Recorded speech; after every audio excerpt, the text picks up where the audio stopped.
Konsep permintaan, penawaran, dan keseimbangan pasar pertemuan 2. Kita akan membahas tentang teori permintaan, dan kedua teori penawaran, dan yang ketiga teori keseimbangan pasar.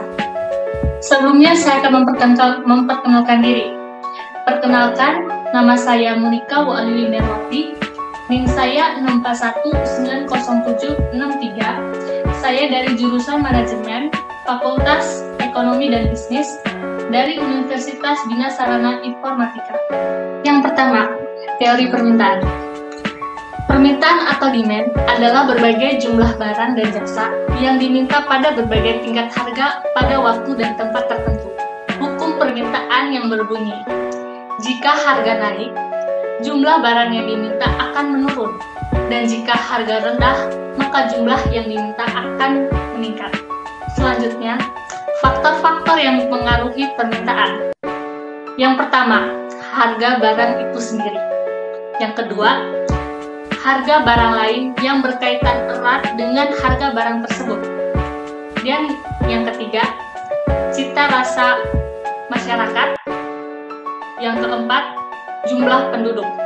Jenis permintaan berdasarkan daya beli konsumen. Yang pertama, permintaan efektif, yaitu permintaan yang disertai dengan daya beli dan terjadinya transaksi.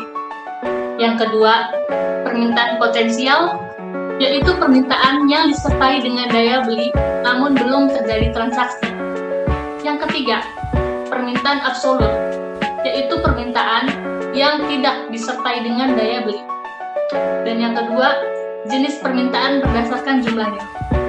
Yang pertama, permintaan individu, yaitu permintaan individu terhadap suatu barang atau jasa tertentu.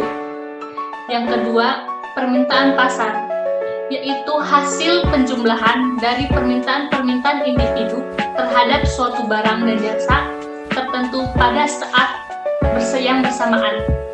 Selanjutnya kita masuk ke kurva permintaan. Ini adalah kurva permintaan.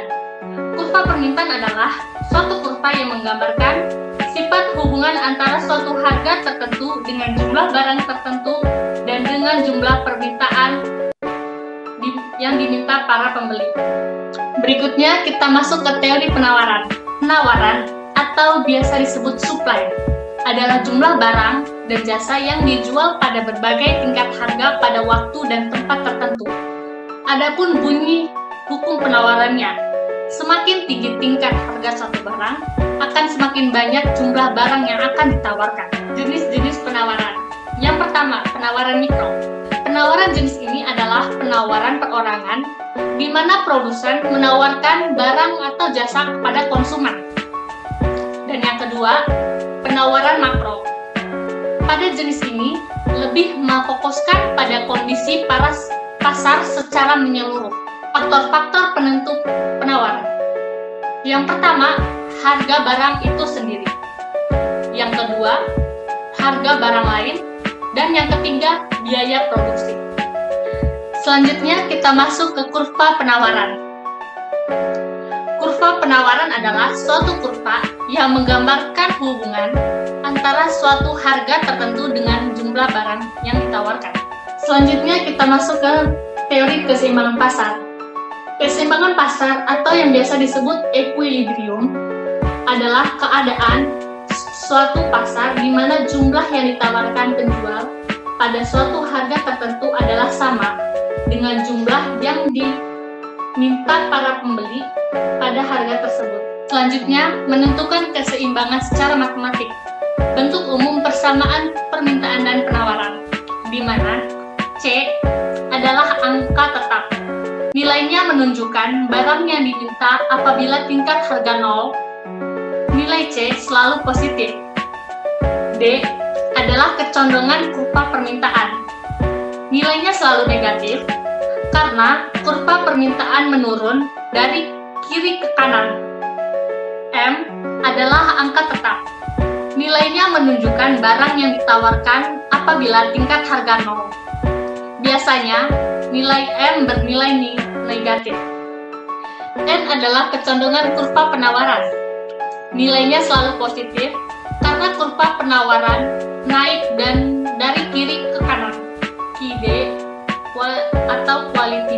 adalah kuantitas yang diminta. QS, quality supply, adalah kuantitas yang ditawarkan. Dan yang terakhir, P adalah tingkat harga. Rumus persamaan permintaan. QID sama dengan C kurang DP. Persamaan penawaran. QS sama dengan min M plus NP. Ini adalah kurva perubahan keseimbangan. Jika permintaan bertambah, kurva permintaan bergeser ke kanan. Jika permintaan berkurang, kurva permintaan bergeser ke kiri. Jika penawaran bertambah, kurva penawaran bergeser ke kanan. Dan jika penawaran berkurang, kurva penawaran bergeser ke kiri. Sekian pemaparan materi dari saya. Kurang lebih mohon maaf. Terima kasih.